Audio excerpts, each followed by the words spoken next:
Bien-aimés dans le Seigneur, bonjour, sinon bonsoir. Je vous salue encore dans le nom puissant de notre Seigneur et Sauveur Jésus-Christ. Et ce soir, nous sommes le 2 décembre 2023. Et c'est toujours moi, votre humble serviteur, le docteur Véracité KTN. Et nous venons ici encore pour poursuivre avec notre grand séminaire sur le chrétien face à 2024.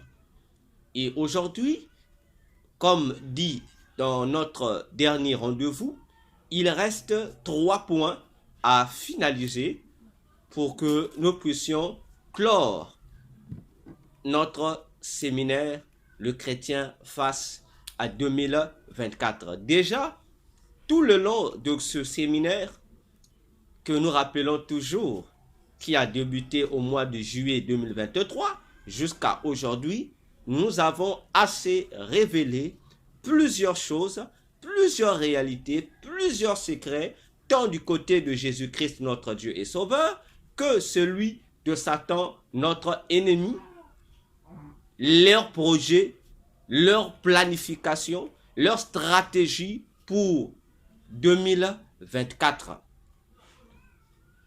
Alors,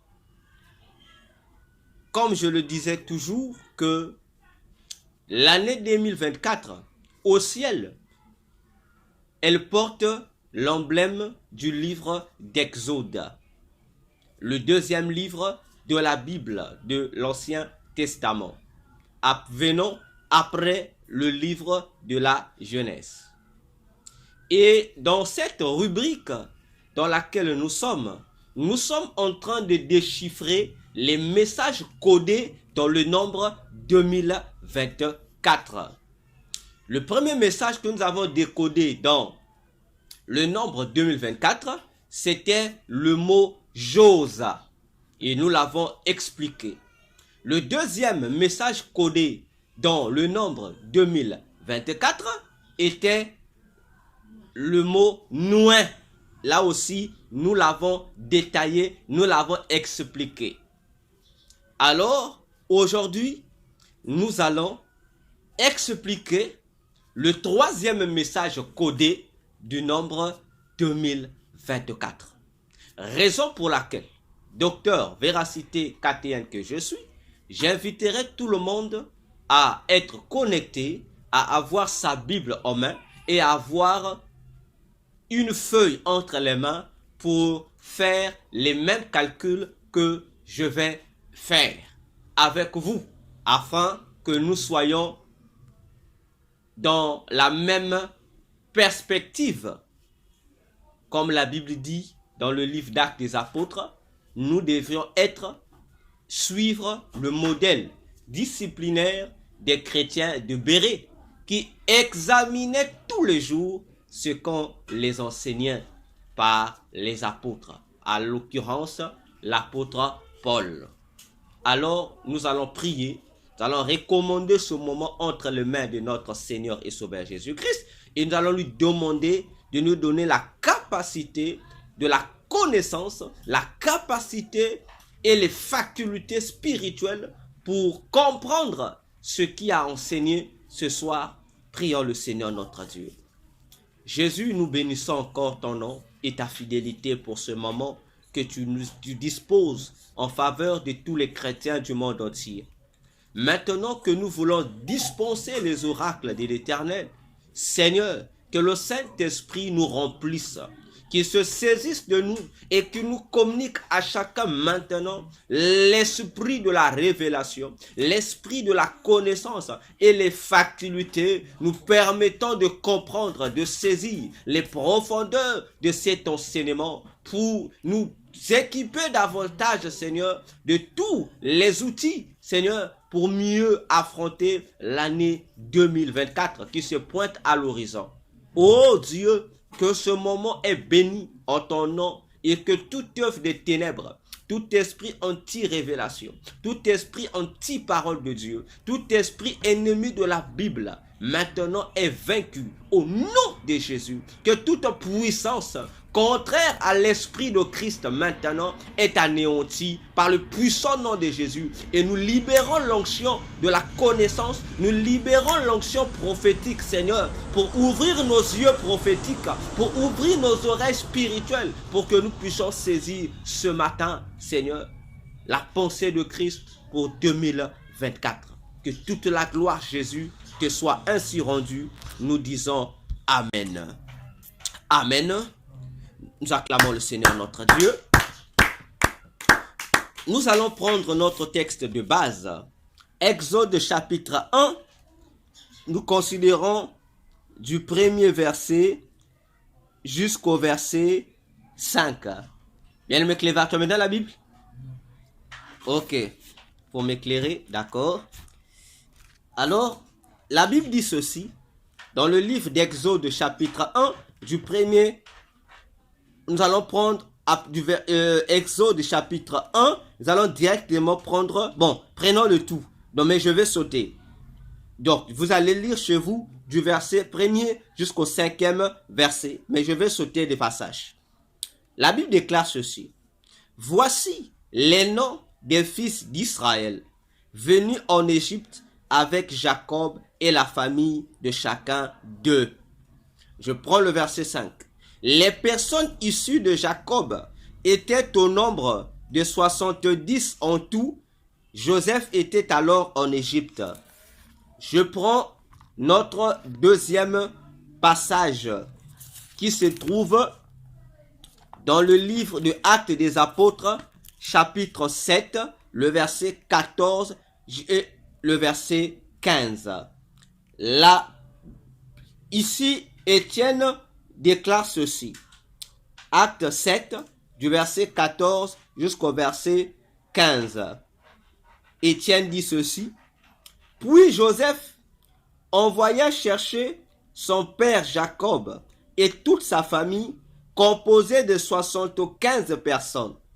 Jacob descendit en Égypte, où il mourut, ainsi que nos pères.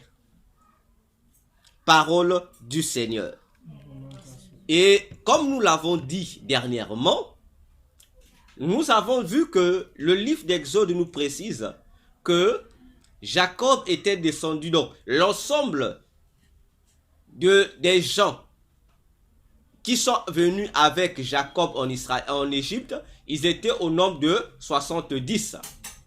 Et Étienne, dans le livre des Actes des Apôtres, nous dit qu'ils étaient au total 75. Et nous avons expliqué pourquoi les 75. Il n'y a pas une contradiction. Non, il n'y a que les ignorants qui ne maîtrisent rien de la Bible qui peuvent penser qu'il y a une contradiction entre le livre, le nombre 70 d'Exode et le nombre 75 évoqué par Étienne. Étienne évoque 75, nous l'avons expliqué pourquoi 75. Et nous avons expliqué pourquoi 70. Nous avons dit ceci. Le nombre 70 évoqué par comme suit. Nous avons 66 personnes. Les 11 fils de Jacob et leurs enfants. Qui font 66 personnes. Dans les 66 personnes, si nous ajoutons Jacob, ça nous fait 67 personnes. Si nous ajoutons Joseph et ses deux fils, Manassé et Ephraïm, ça nous fait le total de 70 personnes. Voilà pourquoi le livre d'Exode précise que le nombre total de ceux qui sont issus de Jacob, ils sont au nombre de 70. Donc, vous avez Jacob, Joseph et ses 3 enfants qui font 4, plus les 11 fils de Jacob et leurs enfants qui font le total de 70 personnes. Tandis que lorsque Étienne, dans Acte 7, le verset 14 au verset 15, évoque le nombre total de 75 personnes descendant de Jacob, il n'y a pas contradiction. Les 75 personnes s'expliquent Vous avez les 70 personnes. Jacob, ses 11 enfants, plus les enfants de ses 11 enfants, plus Joseph et ses 2 enfants, qui font le 70. Dans le 75, donc il y a un ajout de 5 personnes. Or, les 5 personnes qui se sont ajoutées, ce sont les petits-fils de Joseph, c'est-à-dire les fils de Manassé et d'Éphraïm, qui font les 5 personnes associées aux 70 personnes. Ça nous fait 75 au total. J'espère que pour ce rappel, c'est très clair. Alors, nous avons fait un chemin. Nous avons décortiqué les 75 personnes comme suit. Nous avons dit, on avait un groupe d'abord de 13 personnes. 13 personnes, c'est-à-dire, vous avez Jacob plus ses 12 fils, qui nous donnaient 13. Plus, vous avez 57 personnes, c'est-à-dire, les 57 personnes, ce sont les fils des 11 fils de Jacob. Plus 5 personnes. Non, qu'est-ce que je dis? Je dis, dans le nombre 75, ce nombre est composé de 3 groupes. Le premier groupe, vous avez 13 personnes. Les 13 personnes sont Jacob plus ses 12 fils, y compris Joseph.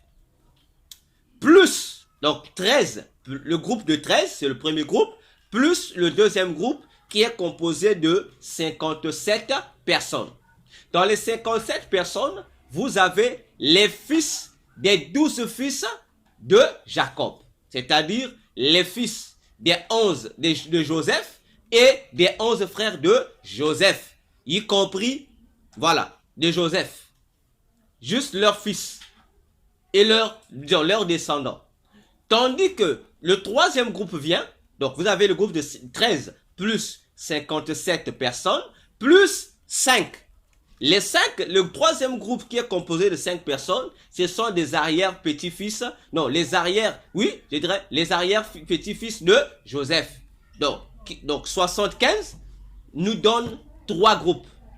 On a le groupe de 13 personnes, le groupe de 57 personnes, et enfin, le groupe de 5 personnes qui sont clairs.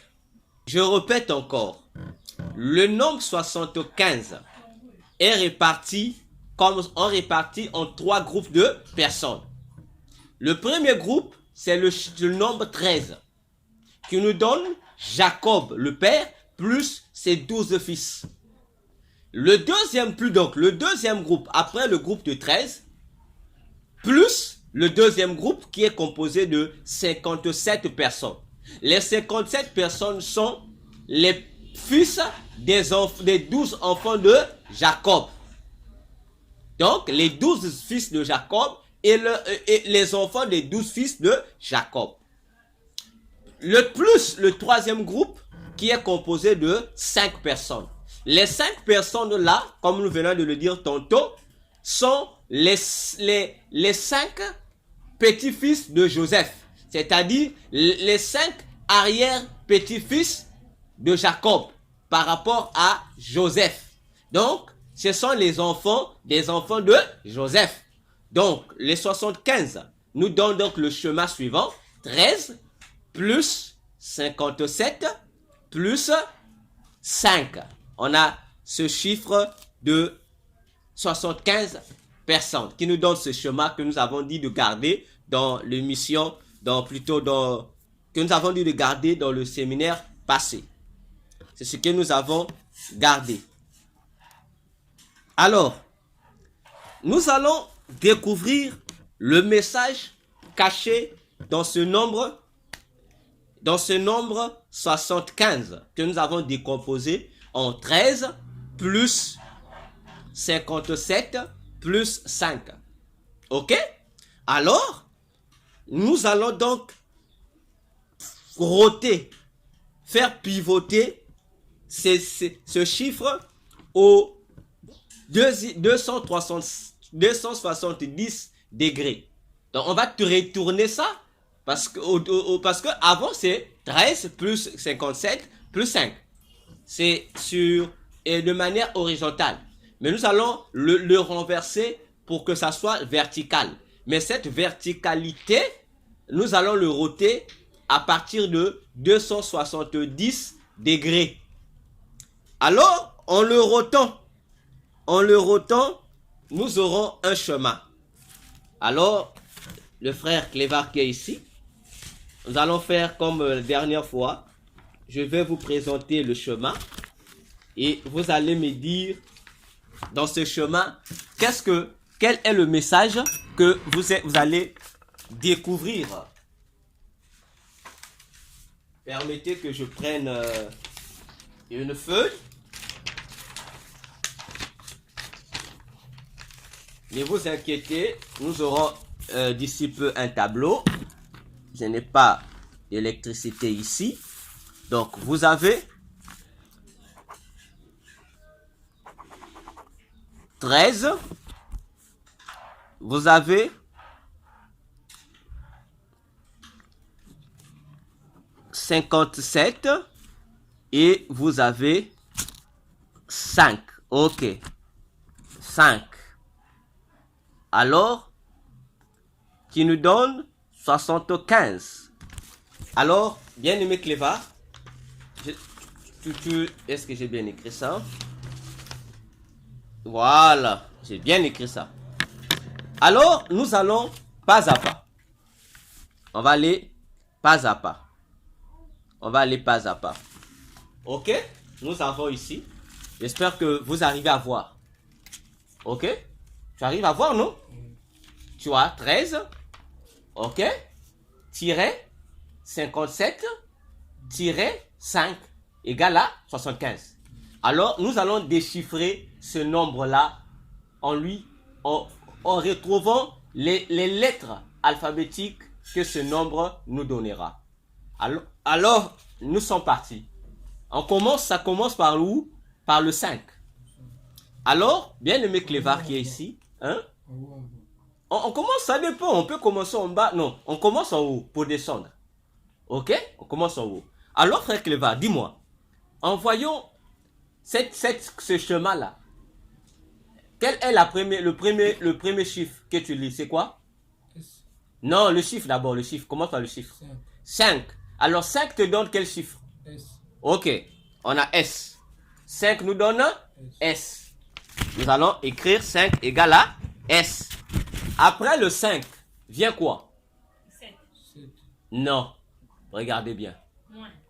Non. Non. C'est un trait d'union. Très bien. On a le trait d'union. Le trait d'union te donne quelle lettre? Le trait d'union. Dans le lettre alphabet. Ça donne quelle lettre? T. Vous aussi. Le trait d'union, ça donne T? I. I. Non, choisissez. Je reprends. Le trait d'union, ça nous donne quelle lettre alphabétique? I, non. Ok. Donc, on a I.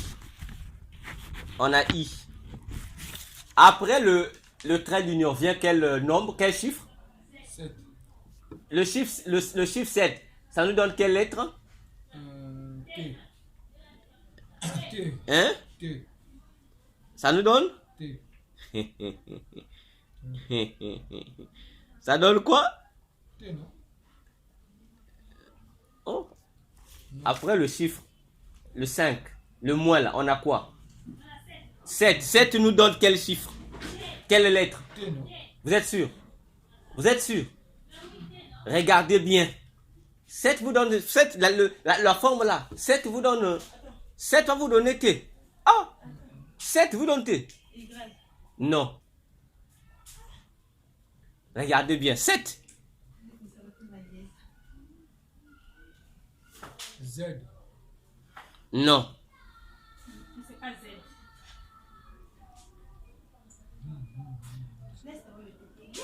Ça nous donne quelle lettre? Ça nous donne X. Ça vous donne le chemin de la croix, non? Ça vous donne X. Donc, vous avez 7 égale à X. Après le 7, vous avez quoi? 5. Ça. 5 donne quelle lettre? S. Ça donne S. Après, vient quoi? Après le nombre, par rapport au nombre. I. Non, le nombre d'abord. Quel nom? On a dit quoi? Ça représente quoi? N. Non. Et M. Voilà, ça donne M. M. On a M. Ça nous donne M. Et le 1 nous donne quoi? Quelle lettre? Le 1 nous donne quelle lettre? 1 donne la lettre I. 1 donne I. Donc vous n'avez pas les lettres alphabet, hein? Mais vous ne voyez pas ça? Vous faites le cours des syllabes. Hein? Lorsqu'on écrivait le I, vous ne savez pas comment on écrit I. Donc ça nous donne I. Maintenant je vous pose la question. Lisez-moi le mot que ça nous donne. Ça te va? Filme. Oh, je commence par toi. Essaie de lire le mot qui est ici. Lis comme tu arrives à lire. C'est là. Tu lis quoi?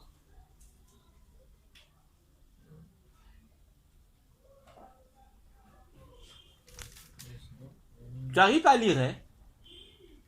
Madame, ça donne quoi? Le mot là donne quoi? Le mot que Lisa. Sisimi. Lis bien. Sisimi. Sisimi. Lis en bas. Lisez de bas au haut. Commencez du bas au remonter. I, vas-y. Imisis. Ok. Imisis. Ok. C'est bon. Bien. Je pense que vous aussi, à la maison, vous avez essayé, vous avez vu. Ça nous donne le mot imixix. Ok? Ça nous donne le mot imixiste. Donc, si on essaie de reformuler. Donc, les 75 descendants de Jacob qui sont descendus en Égypte nous donnent le mot imixix. Imixix. Ok? Attention. On a dit attention avec 2024. Le mot imixiste, ça nous donne un son en français. Attention. Israël, Jacob a fait quoi? On dit il a quitté son pays Canaan pour arriver, pour descendre en Égypte. C'est un voyage, non? Ils ont quitté leur pays pour venir en Égypte. C'est un voyage. Et le nombre de personnes totales qui ont bénéficié de ce voyage en Égypte, 75, qui nous donne le mot imixis, quelque chose comme ça. Or, attention avec la parole de Dieu, la prophétie de Jésus. Ce mot nous donne un mot français. Ce son-là nous donne un mot français, un verbe en français aussi. Ça nous donne, en français, ça nous donne, si on remplace bien le mot, si vous répartissez les lettres, ça nous donne le son du verbe s'imixer.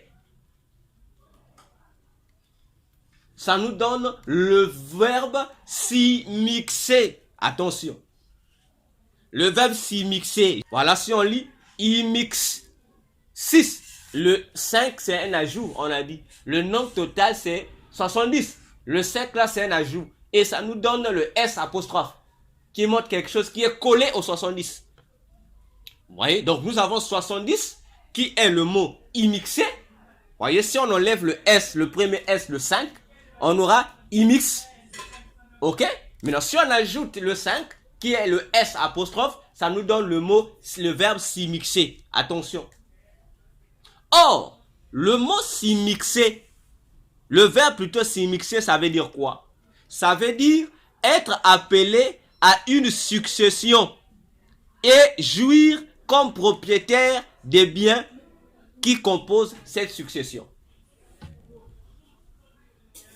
Je répète, le verbe s'immixer veut dire être appelé à une succession et de jouir de tous les biens contenus dans cette succession. C'est-à-dire quoi? Lorsqu'on parle du verbe s'immixer, c'est prendre une personne qui n'était pas héritier, lui léguer l'héritage et lui donner en même temps le droit de jouir de cet héritage. Est-ce que je me fais comprendre? Frère Cléva, tu as compris? Madame, tu as compris? Donc, je répète pour une meilleure compréhension. Le verbe s'immixer veut dire quoi? Ça veut dire donner à un étranger le pouvoir d'être l'héritier d'une certaine succession, d'un certain héritage, et lui donner en même temps le droit de jouir de tous les bienfaits, autrement dit de tous les avantages contenus dans cet héritage. N'est-ce pas? Bien, je disais tout à l'heure que les 75 personnes qui nous donnent le verbe s'immixer, ce sont les descendants de Jacob qui sont venus en... Ils ont effectué un voyage. Ah, n'est-ce pas? Maintenant, vous allez voir, on va retrouver ça là-bas dans la vie de ces 75 personnes. Comment? Rappelez-vous, Israël en Égypte, lorsqu'ils sont descendus en Égypte, qui dirigeait l'Égypte à cette époque, lorsque Israël est venu en Égypte? Qui avait invité les 75 personnes en Égypte? C'est Joseph. Qui était Joseph? Il était le gouverneur, et Joseph n'était pas égyptien, n'est-ce pas? Il était un hébreu, donc il était un étranger par rapport aux Égyptiens. Et lorsque Joseph fait venir sa famille en Égypte, il fait venir les étrangers en Égypte. Donc, ce sont les étrangers qui viennent en Égypte.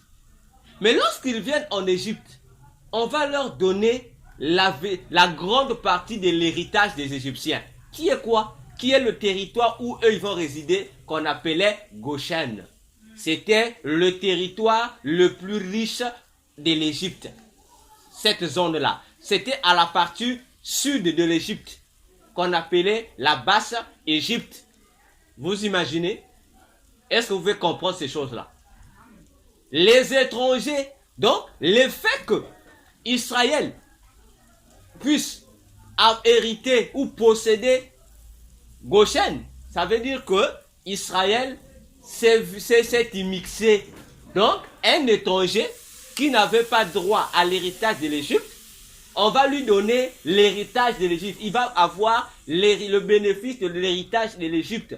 Et non seulement le bénéfice, mais il va aussi avoir le droit de jouir de tous les produits, de tous les avantages que produisait ce territoire étranger.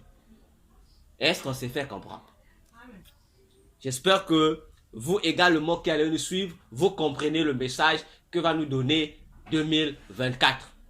Donc vous comprenez que si l'Égypte a été envahie et dominée par les étrangers, les Hébreux, sachez-le que, comme 2024 reflète aussi les réalités du livre d'Exode, donc en 2024, le monde sera envahi par des étrangers.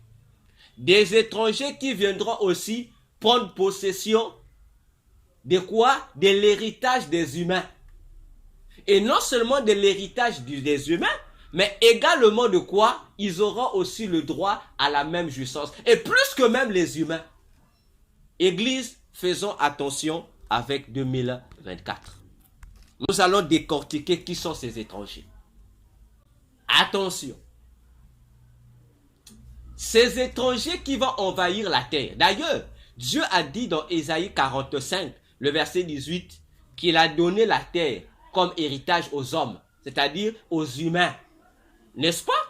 Mais les étrangers qui viendront aussi jouir de l'héritage que Dieu nous a donné de la terre, s'ils sont des étrangers, alors dites-moi, à part les humains, quels sont les individus qui peuvent être étrangers aux humains? Les esprits méchants. Amen. Donc, ce sont des esprits méchants. Attention, c'est-à-dire des démons. Mais ces démons-là, c'est une nouvelle catégorie de démons qui vont venir coloniser la terre de manière officielle pour jouir et vivre au milieu des humains comme des humains. Ils sont déjà sur la terre, mais ils sont sur la terre de manière officieuse. Mais en 2024, ces esprits, ces démons-là, ils vont maintenant venir envahir la terre de manière officielle. Et ces démons-là, ce sont ces démons que les scientifiques ou dans les films de science-fiction, on appelle les extraterrestres. Attention, les extraterrestres existent. Ce ne sont pas des inventions. C'est une catégorie de démons qui sont des démons planétaires. C'est-à-dire, ce sont des démons qui vivent dans les planètes. Ces esprits que la science appelle les extraterrestres. Ils existent. Et plusieurs gouvernements sont en contact avec des extraterrestres. Ce n'est pas un mythe. Donc les extraterrestres, ce ne sont pas d'autres créatures humaines qui vivent dans d'autres planètes. Non, les extraterrestres sont des démons à part entière. Et l'objectif de ces extraterrestres, c'est quoi? C'est fournir au gouvernement de la Terre des hautes technologies. Les États-Unis, la haute technologie des États-Unis est le fruit des extraterrestres. Toutes les grandes puissances que vous pouvez connaître là, les grandes puissances qui se retrouvent dans le G7 ou le G20, la plupart d'entre eux ont des technologies développées grâce aux extraterrestres qui travaillent en coulisses dans ces pays-là. Je vais ouvrir une parenthèse ici, que la science et l'histoire ne vous racontent pas en ce qui concerne la Seconde Guerre mondiale, qui a été déclenchée par Hitler, l'Allemagne dirigée par Adolf Hitler. L'objectif de la Seconde Guerre mondiale était quoi? C'était de favoriser une autre invasion de la Terre par ces extraterrestres. Et la personne qui a été mandatée dans le monde des ténèbres par Satan pour jouer le rôle de, comment on peut appeler ça? De gérant pour faciliter l'introduction de ces extraterrestres sur la Terre en masse, c'est Adolf Hitler. Donc tout ce que l'histoire nous raconte là sur la Seconde Guerre mondiale, ce n'est que des poudres de perles-pépins, c'est-à-dire ce sont des illusions qu'on nous a données, des tromperies, des mensonges. La vérité, juste pour couvrir la vraie vérité qui se cachait en dessous. C'est quoi? C'est que Hitler devrait jouer le rôle du missionnaire qui devrait amener, faciliter l'invasion de la Terre par des extraterrestres. Et les extraterrestres qui sont arrivés, ils sont venus donner la haute connaissance technologique aux nations du monde. Donc toutes ces nations-là, on a trompé, non, la guerre, l'Allemagne, la France est rentrée en guerre, l'Angleterre en guerre, quoi encore, les États-Unis en guerre, la Russie en guerre pour combattre l'Allemagne. Tout ça, c'est une mascarade, c'est un scénario. Tout ça, c'était pour divertir les ignorants. Et ce que je dis, tous les hauts initiés le savent. Donc c'est Hitler qui a favorisé une invasion populaire des démons extraterrestres dans le monde.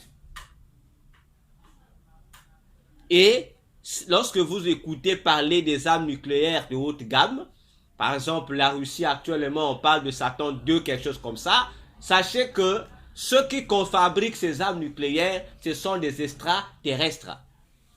Et l'objectif de ces extraterrestres, c'est gérer le côté de la technologie.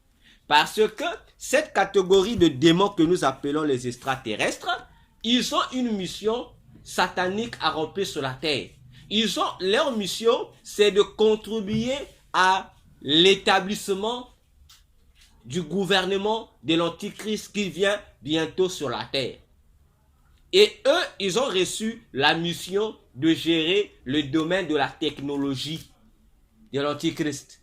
Donc, ils sont déjà en train de mettre les bases de la technologie qui va régner sur la terre lorsque l'Antichrist, qu'on appelle la bête apocalyptique, va régner sur la terre après l'enlèvement de l'Église. D'ailleurs, l'Apocalypse l'a annoncé, l'Apocalypse 13. Lorsque l'Apocalypse dit que le faux prophète va animer l'image de la bête. Attention, frère. Mais comment on peut animer l'image d'une bête? C'est une image, mais comment on peut animer une image qui va parler et tout le monde va écouter le message? Mais ça nous parle de quoi? Ça nous parle de la technologie des hologrammes. Et je pense depuis l'année passée, je vous ai dit que les extraterrestres vont développer les hologrammes. La science qu'on appelle, la technologie qu'on appelle les hologrammes sera développée dans les années qui viennent. Et je vous avais déjà annoncé ça. Ça va être développé. Tous ces développements-là, pendant que nous les humains, nous allons acclamer les hologrammes. Et je vous apprends et je vous informe. Encore. Si ça n'apparaît pas en 2000, enfin ici 2023 ou en 2024, venez me voir.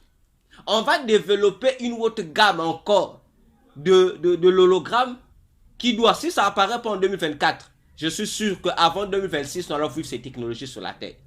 Quelles sont ces technologies? Il y aura un développement inimaginable de hologrammes. Vous allez voir, cette fois-ci, on va faire quoi?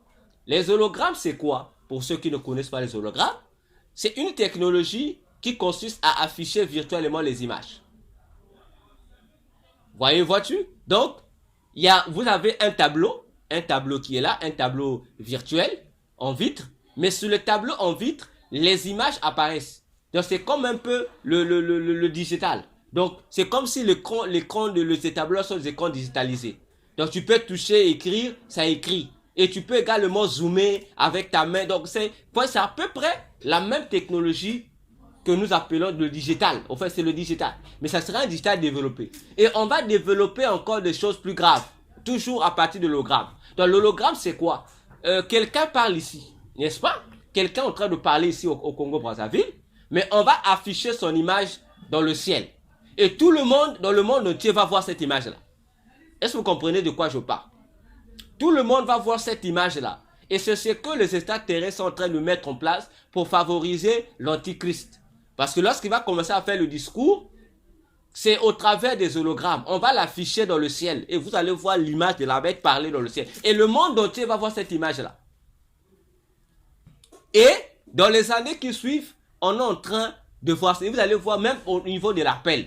Lorsqu'on va utiliser les téléphones maintenant, lorsque tu lances l'appel, lorsque tu causes avec quelqu'un, la personne va apparaître en forme d'image sur ton téléphone. Donc, c'est comme si tu entends la personne apparaître en face de toi. C'est comme si tu parlais. Tu vas voir l'image. Ça te donne la représentation de l'image. C'est comme si c'était une image qu'on a projetée. Et tu vas causer comme ça. Tu vois la personne que tu parles. Donc, moi, je prends mon téléphone. J'appelle le frère Cléva. Et je suis en train de voir le frère Cléva. Par l'hologramme, là. Donc, c'est comme si on faisait un appel vidéo. Mais cette fois-ci, ce n'est pas, tu ne vois pas l'image de la vidéo, mais tu vois la personne apparaître en forme d'image devant toi et vous causer. Et c'est cette technologie que les extraterrestres sont en train de développer. Et ce niveau technologique des hologrammes va faciliter le règne de l'antichrist. Parce que l'antichrist ne pourra pas être omniprésent. Et son omniprésence va se faire à partir des images d'hologrammes diffusées à travers le monde. Apocalypse 13, on parle. C'est cette technologie qu'ils vont employer. D'ailleurs, je vous apprends déjà les tests de cette technologie des extraterrestres, des hologrammes, sont déjà exécutés sur la Terre. Lorsque vous voyez actuellement, je vous avais même dit ça depuis l'année passée, lorsque nous avons fait l'étude sur l'agenda satanique contre 2023. Aujourd'hui, on vous parle de l'apparition de la Vierge Marie des catholiques à travers le monde. On dit, on a vu la Vierge Marie dans les nuages. Ce n'est pas une apparition de la Vierge Marie. Ce sont des images d'hologrammes qui sont affichées. D'ailleurs, je vous apprends. Un secret top secret, comment on appelle ça, c'est ça qu'on utilise. Un secret tenu top secret. La NASA utilise, le FBI, la CIA et le KGB utilisent une technologie qu'ils appellent le projet arabe. Le projet arabe, c'est le projet, au fait, c'est le nom qu'on a donné à cette technologie sur les hologrammes. Ils vous projettent des images, même des images de Jésus, on vous projette ça au ciel. On vous projette des images des anges. Tu vois le nuage, tu vois dans le nuage, il y a l'image d'un ange. Il y a l'image de la Marie avec le petit Jésus. Ces images-là que vous voyez, vous pensez que c'est un miracle. C'est la technologie. Ce sont les hologrammes qui projettent ces images-là. Voyez-vous? D'ailleurs, dernièrement, il y a un frère qui m'a présenté une image. Bon, une vidéo qui a été envoyée où on voyait sur le ciel d'Israël, on voyait des images là-bas, des anges, je ne sais pas de quoi. Les gens étaient paniqués. C'est une manipulation des démons en connivence avec les sciences. Et cette image-là, c'est quoi? Cette Cette image-là, c'est quoi? Cette image-là, c'est quoi? C'est pour divertir le public. Parce que nous avons dit, le conflit qui se passe là-bas au Moyen-Orient, entre Israël et ses amis de la Cisjordanie ou de la Jordanie, ou encore avec l'Iran, je vous l'ai dit, c'est une manipulation satanique. Parce que le monde ne nous écoute pas. Les chrétiens sont incrédules, les églises sont incrédules lorsque les serviteurs de Dieu comme moi, le docteur verset 41, on annonce ces choses-là. On annonce ça depuis longtemps. C'est une manipulation mentale. C'est une guerre qui est organisée par Satan. Mais les gens sont là et ce qui est curieux, il y a quand même des chrétiens qui sont devenus des pro-Israël pour soutenir Israël. Il y a même les églises à travers le monde qui ont organisé des prières, des jeûnes de prières pour soutenir Israël dans ce combat. Mais vous êtes en train de soutenir le diable sans vous en rendre compte. Sous prétexte Israël, le peuple de Dieu. Mais église, nous ne lisons pas la Bible ou quoi? Depuis que Israël a rejeté le Messie, vous ne lisez pas les évangiles? Jésus a dit que Israël a perdu l'alliance avec Dieu. Israël depuis Jésus, jusqu'à aujourd'hui, Israël est un peuple déchu. Il est sous la malédiction de Dieu. Dieu n'est pas là-bas en Israël. Bon, maintenant, comment vous allez prier pour Israël? Vous êtes en train de bénir Satan dans ses activités, sans vous en rendre compte. Comment pouvez-vous vous permettre de faire des prières en faveur d'Israël? Alors que je vous l'avais dit depuis l'année passée, toujours en 2023, Israël a pris parmi les politiciens Israël. Il y a un parti politique en Israël qui a initié au sein du Parlement une loi qui doit être votée en Israël. Quelle est la loi? C'est que désormais en Israël, plus question de prononcer le nom de Jésus, plus question de parler du christianisme et de la Bible. Ça s'est passé il y a à peine quelques mois en 2023 ici. Mais ce qui est curieux, comme les chrétiens sont devenus envoûtés, comme les chrétiens de Galate à l'époque de l'apôtre Paul, comme disait Paul, l'envoûtement qui vous envoûte, vous les chrétiens, à prier pour Israël, à faire des affiches du drapeau d'Israël sur vous et dans vos églises et sur vos statuts de réseaux sociaux. C'est l'envoûtement du diable, comme disait Paul aux chrétiens de Galate. Cette influence ne vient pas de Jésus, ça vient des démons. Parce que vous ne vous rendez pas compte de cette réalité-là. Israël qui est sous la malédiction, qui refuse, qui veut voter une loi qu'on ne doit plus prononcer Jésus là-bas, et on doit interdire le christianisme, et celui qu'on va trouver en train de lire la Bible, il doit être arrêté. Bon, maintenant, dites-moi, maintenant, vous, l'église, quand même, vous allez prier pour cet Israël. Vous voyez pas que ça ne va pas dans la tête, quoi. Hein? Comme on dit chez nous, à Congo, il touque ça l'a dit bien vu. Et vous, les chrétiens, vous devez sortir. C'est un envoûtement. Et j'ai dit ça dans mes émissions, je l'ai dit dans mes enseignements. Ne perdez pas votre temps pour prier pour Israël dans ce combat-là. C'est une manipulation.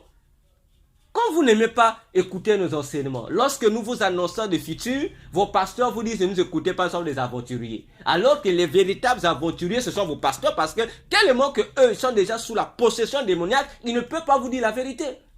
Mais nous qui venons vous dire la vérité, vous ne nous croyez pas. Alors que ce que nous annonçons, c'est ce qui se réalise.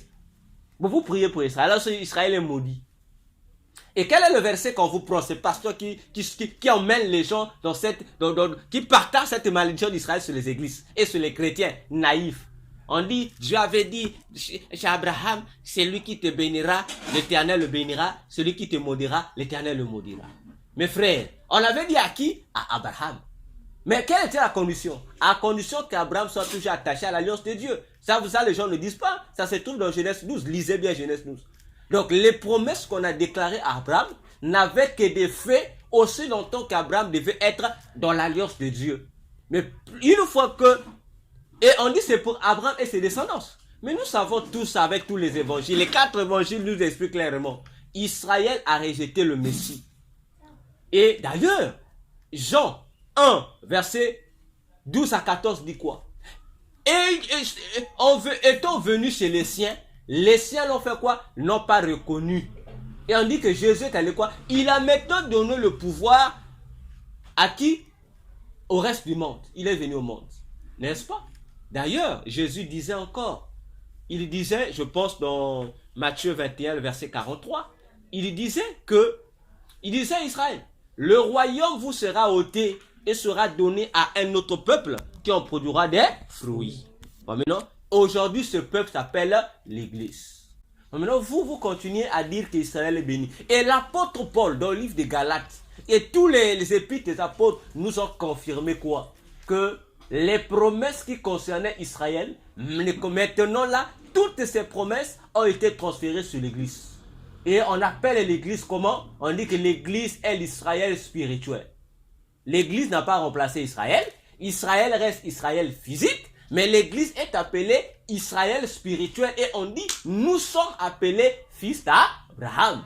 Et l'apôtre Paul explique en disant quoi? Il a été promis à Abraham 2 descendances.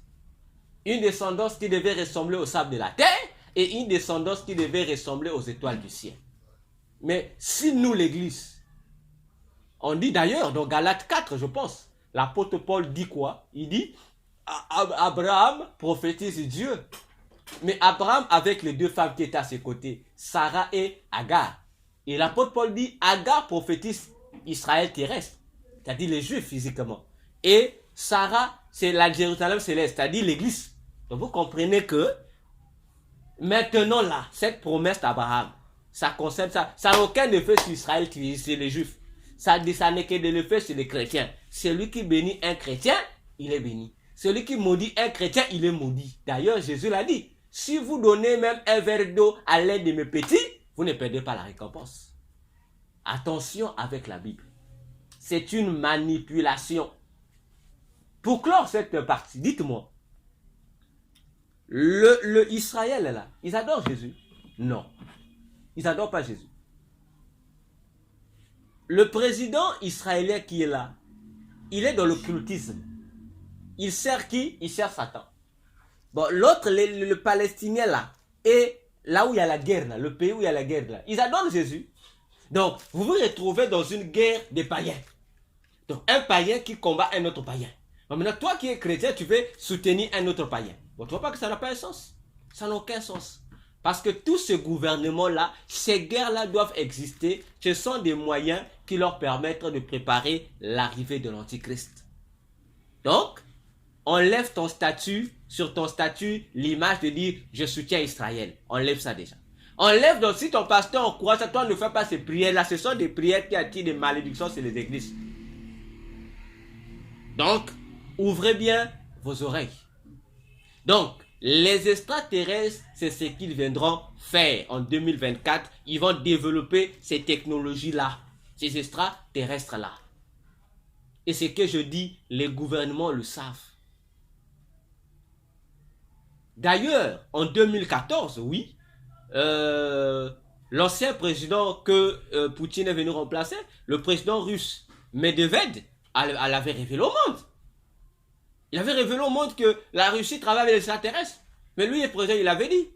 Mais pourquoi le monde n'écoute pas? Donc, sachez-le que de la même manière que les étrangers, Israël est venu prendre possession de l'héritage le plus important de l'Égypte, de la même manière aussi en 2024, le monde sera envahi par les extraterrestres. Et non seulement le monde, mais également les églises vont être dirigées par des extraterrestres. Vous verrez des pasteurs, mais c'est un extraterrestre. Alors, pour tromper la vigilance des humains, déjà je pense, je vous l'avais dit depuis l'année passée, qu'en 2023, qu'est-ce qu'on va faire? On va commencer à manipuler la conscience des habitants de la Terre. Qu'est-ce qu'ils vont faire pour vous embrayer? On va commencer à faire quoi? On va faire la propagande de la robotisation, c'est-à-dire on va mettre à jour des robots qui vont fonctionner dans toutes les usines. Donc les robots vont remplacer les humains dans les sociétés autres. Donc on n'aura plus besoin des humains pour travailler. À la place d'un humain, on va créer un robot qui va tout faire. Au lieu du balayage, qu'on ait des agents du balayage, il y aura des robots qui... Donc, en fait, toutes les activités que nous faisons, on va fabriquer des robots. Et des robots qui auront une intelligence extraordinaire qu'on appelle l'intelligence artificielle. Je vous avais dit ça depuis l'année passée 2022. Que préparez-vous en 2023, on va commencer l'initiation. Autrement dit, comment je peux appeler ça?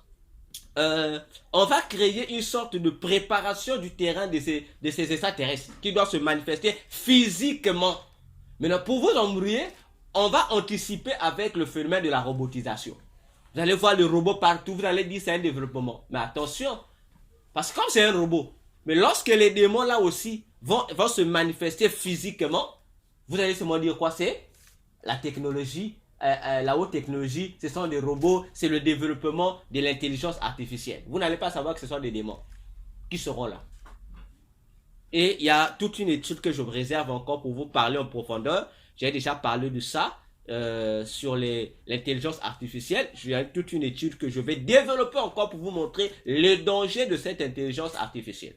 C'est simplement mettre les gens en contact avec les démons qu'on appelle les extraterrestres qui seront physiques.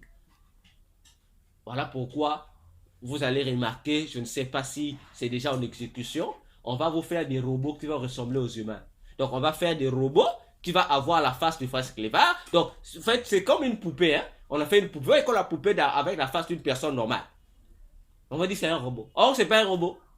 C'est un démon qui est là. D'ailleurs, à côté de ces démons extraterrestres, il y aura également d'autres démons qui vont encore envahir la terre. Mais ces démons-là, ils vont naître comme des humains. Ce sont des démons venus en chair. C'est ces démons-là qu'on appelle souvent les avatars.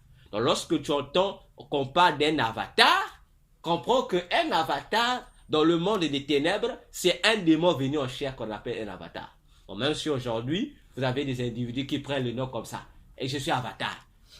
Donc si l'avatar, comprenez que c'est un démon venu en chair. Ça le regarde. Voyez? Parce que les démons venus en chair, leur nom dans le monde des ténèbres, on les appelle des avatars. Et ils sont gérés par le démon féminin qu'on appelle la reine de Midi. Ils sont appelés par le démon qu'on appelle la reine de Midi. Et la reine de Midi est le démon dont parle le psaume 91. Qui vous dit, à midi, il y a une flèche qui court. En fait, on parlait des activités que la reine de Midi accomplit. C'est elle qui gère le transfert des démons pour venir sur la terre. Donc c'est elle qui prend ces démons-là, qui les introduisent dans les ventres des femmes pour que les femmes puissent les mettre au monde. Et parmi les avatars, je vais vous choquer, et puis je vais revenir sur les extraterrestres. Parmi les avatars, ils sont nombreux sur la terre. Ils sont nombreux sur la terre. Déjà, l'individu que vous appelez Simon Kimbangu, qui a même aujourd'hui un monument en RDC là, et qui est appelé prophète de Jésus. Simon Kimbangu est un avatar. Simon Kimbangu est un avatar.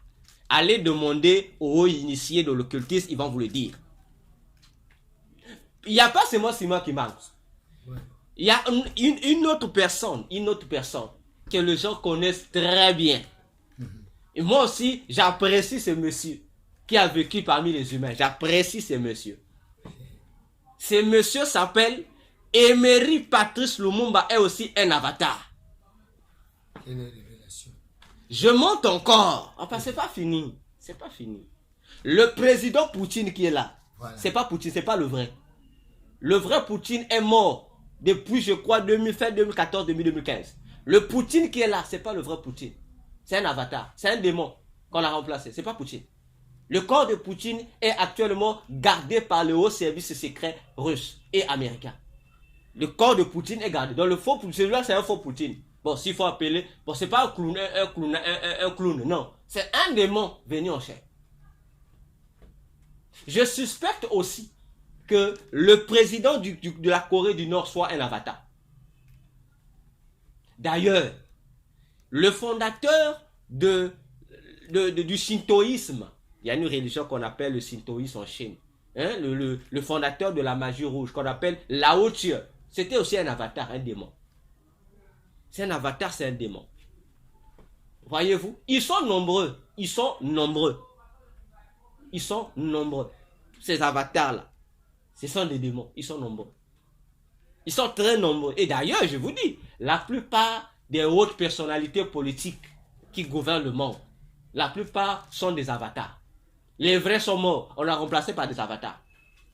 Et c'est ce qu'on appelle secret défense, que les États gardent. Voyez-vous, ce sont des avatars. Et donc, ce qui veut dire, nous devons faire attention. Nous devons faire très, très attention. Et j'ai dit aux gens, sur le plan scientifique, on a des individus, la plupart, j'ai dit même, il y a plusieurs philosophes qui ont été des avatars. Qui sont des avatars. Les philosophes qu'on utilise sont des avatars. Il y a un homme scientifique que le monde connaît. Il a même contribué au développement de la science qu'on appelait Sir Francis Bacon. Mais il était un démon venu, c'est un avatar. Mais il a contribué en matière de science. Il a beaucoup contribué. Et c'est même lui qui a contribué au développement de la Rose-Croix. Voyez-vous, ils sont nombreux ces avatars-là. Ils sont nombreux. Voyez-vous, pour nous dire, les démons en chair sont déjà avec nous. Ils sont nombreux.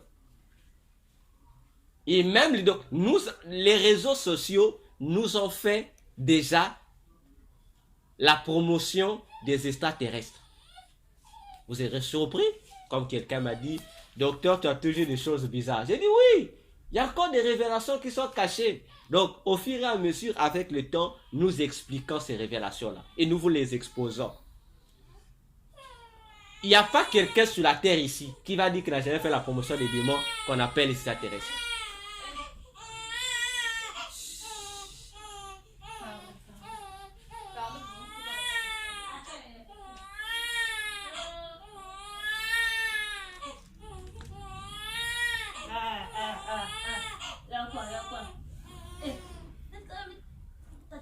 Donc, je disais, il n'y a aucun humain sur cette terre-là, aucun humain, aucun pays, même que tu sois chrétien ou que tu sois païen, frère, je t'informe que nous tous, on fait la promotion de ces extraterrestres, ces démons. On fait déjà leur promotion sur notre compte. Tu as déjà fait la promotion des extraterrestres, de ces démons. Le prophète, tu as aussi déjà fait la promotion de ça, tous on fait ça. Satan nous a manipulés, il a inséré la promotion de ces démons-là dans les réseaux sociaux. Dans les téléphones qu'on appelle les téléphones smartphones, les digitales, qu'on appelle les smartphones, les téléphones intelligents. Vous savez, dans nos téléphones, on appelle ça des émotifs. Des émotifs.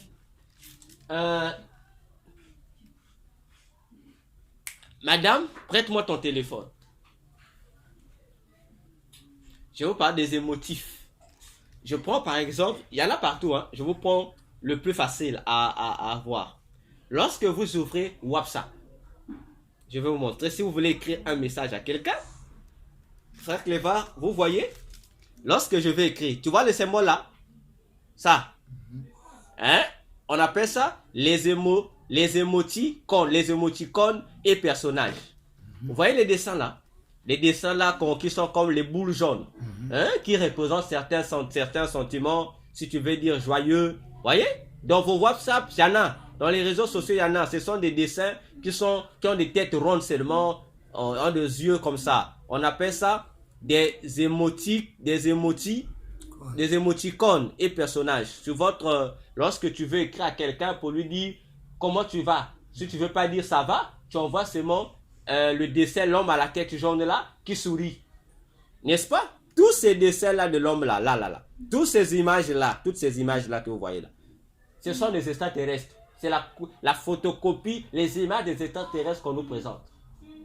Voilà pourquoi je dis, tout le monde sur la terre, chrétien comme païen, nous faisons la promotion de ces démons-là extraterrestres. Parce que, qui n'utilise pas ces émotifs-là? Tous on utilise ça, non?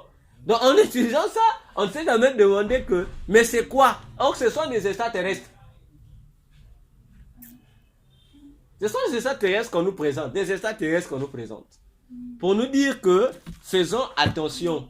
Comme je sais te dire, en 2024, nous devons développer le niveau de prière, tel que nous l'avons vu dans les émissions passées. Développer notre intimité parce que nous serons envahis par des étrangers, des démons qui vont envahir la terre pour préparer le terrain à l'antichrist. Des extraterrestres d'une part, et d'une autre part, les démons qui vont encore s'augmenter, les démons incarnés qu'on appelle les avatars. Mais alors, imaginons-nous, eux, ils viennent préparer du côté de la technologie. Ça veut dire qu'ils vont combattre l'église. Parce que tant que l'activité de l'église sera opérationnelle, eux, ils seront empêchés de fabriquer leurs projets. Parce que les armes, le développement de la technologie que nous acclamons tous aujourd'hui a une mission. les armes nucléaires qu'on utilise là, qu'on est en train de fabriquer là, seront utilisées lorsque l'Antichrist va réunir ses troupes militaires pour combattre Jésus-Christ. Tu as dit Israël, Apocalypse 19 qu'on appelle la guerre d'Armageddon, ça sera utilisé là-bas. Satan a failli utiliser ça lors de la guerre de Golfe, où Satan avait pris la décision de décimer le monde entier. Ce que je dis, tous les satanistes de cette époque savent. Même Satan lui-même, il avait mis en place, il avait dit qu'aujourd'hui je finis avec l'humanité. Mais Satan a été surpris comment cette guerre, malgré les armes qu'il devait employer, comment la guerre s'est finie. Parce que Dieu a intervenu. Dieu a empêché Satan vouloir anticiper les choses. Dieu a empêché ça. Pour nous dire, voilà bien aimé, le troisième message caché que nous retrouvons dans l'année 2024. Le chiffre, le nombre 75 que nous avons décomposé, qui nous donne le verbe s'immixer.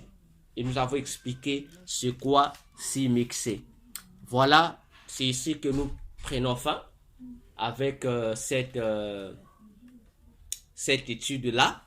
Donc, il nous reste 2 parties à finaliser. Nous allons expliquer, puisque 2024 fonctionne avec le livre d'Exode.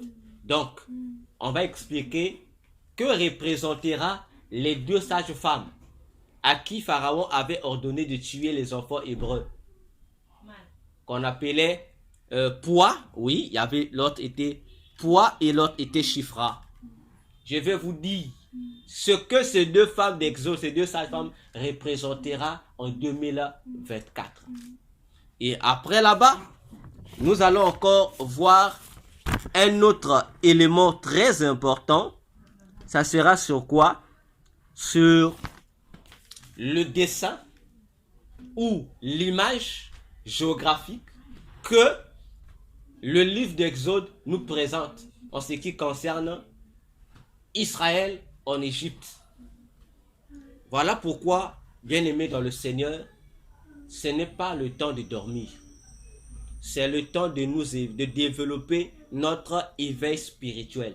Parce que 2024, spirituellement, aura encore des choses terribles qui seront organisées par Satan et son gouvernement pour refroidir les églises, pour empêcher les églises d'être prêtes pour l'enlèvement de l'église. Parce que Jésus vient, il ne nous reste que peu de temps. Jésus vient, il ne nous reste que peu de temps. Dans le calendrier prophétique de Dieu, j'ose le dire, je ne me cache pas, je n'ai pas peur. Il ne nous reste que 3 minutes. Dans le calendrier de Dieu, pour l'enlèvement de l'église, il ne nous reste que 3 minutes. Nous, on peut voir les 3 minutes, ça peut faire beaucoup d'années chez nous. Mais spirituellement, il n'y a que 3 minutes qui restent pour que Jésus revienne prendre l'église. Alors, toi frère, toi sœur, homme de Dieu, femme de Dieu, qui m'écoute, prends le soin de te préparer toi-même et de préparer l'église qui est à ta disposition à la rencontre de Jésus. Avant qu'il ne soit trop tard. 2023, je vous ai dit, a relancé le chronomètre de l'enlèvement de l'église. 2024, je vous ai dit, viens nous préparer au voyage. Attention. J'ai dit au monde entier, faisons attention. Si vous pensez qu'il y a encore le temps, je vous dis qu'il n'y a plus de temps. Les diables et les démons savent qu'il n'y a plus de temps. Alors, à vous de prendre des grandes précautions pour ne pas rater l'enlèvement de l'église. Frère, si tu rates l'enlèvement de l'église, tu as 90%, non, je dis même 1000% de chances d'aller en enfer. Parce que, je vous dis, les chances de survie après l'enlèvement de l'église sur la terre, dans le règne de l'Antichrist, sont vraiment de 0,080%. Les chances de survie. Les gens vont survivre, mais je vous dis, s'il y aura un milliard d'individus sur la terre, dans le 1 milliard, il y aura peut-être à peine, je dirais, moins de 500 personnes qui seront sauvées. Donc, pour l'opportunité que tu as, c'est maintenant de donner ta vie à Jésus. L'opportunité que tu as, frère Cléva, c'est de donner ta vie entièrement à Jésus, sans réfléchir, ni à gauche, ni à droite. Parce que la trompette peut sonner aujourd'hui. Ça peut sonner cette nuit, après cette prédication. J'ouvre une parenthèse, que les gens ne comprennent pas. J'ai toujours dit, si ton pasteur est aveugle, je ne suis pas ton pasteur. Si ton pasteur ne connaît pas la température de ce qui se passe au ciel, ça le regarde. Moi, je connais la température de ce qui se passe au ciel. Dans les calendriers de Dieu, disons, dans les prophéties, même dans les prophéties, dans les calendriers de Dieu, en ce qui concerne le temps qui nous a été donné, le temps qui a été donné à l'Église. N'est-ce pas, nous connaissons cela. L'Église a reçu un temps qu'on lui a donné. Après le rejet du Messie par le peuple juif, on a accordé à l'Église une année de grâce. Jésus appelle ça une année de grâce. On appelle ça encore dans la Bible 7 années prophétiques de l'Église. On appelle ça encore une semaine prophétique de l'Église. Donc, en un mot, l'Église a reçu un temps bien limité dans lequel l'Église doit se convertir et non seulement se convertir et se préparer pour le retour de Jésus. Après quoi, une fois que l'Église est enlevée, le salut retourne en Israël. Alors, le temps de l'Église avait déjà pris fin depuis l'an 2007. Donc, le délai qu'on avait donné à l'Église là, c'était déjà fini. Donc, aux yeux de Dieu et de tous les anges du ciel là-bas, et les démons savent que le temps de l'Église était fini depuis l'an 2007. Donc, à partir de l'an 2008, nous sommes rentrés dans une période qu'on appelle la patience de Dieu. Donc, le temps qui a été donné est fini. Donc, nous sommes en temps, donc depuis 2008, nous sommes en train de passer dans les périodes qu'au ciel qu'on appelle la patience de Jésus. Donc, c'est comme si Jésus a suspendu la montre. Mais le temps est fini. En temps normal, l'enlèvement devait déjà avoir lieu. Mais il nous accorde encore cette opportunité de grâce, de patience. Pour dire à tout le monde, faisons attention. L'enlèvement de l'Église est une réalité. À celui qui a des oreilles pour entendre, comme dit Jésus, qu'il entende. Que celui qui est pur continue à se sanctifier. Que celui aussi qui est impur continue à être dans le mal. Rendez-vous au ciel. Que Dieu vous bénisse.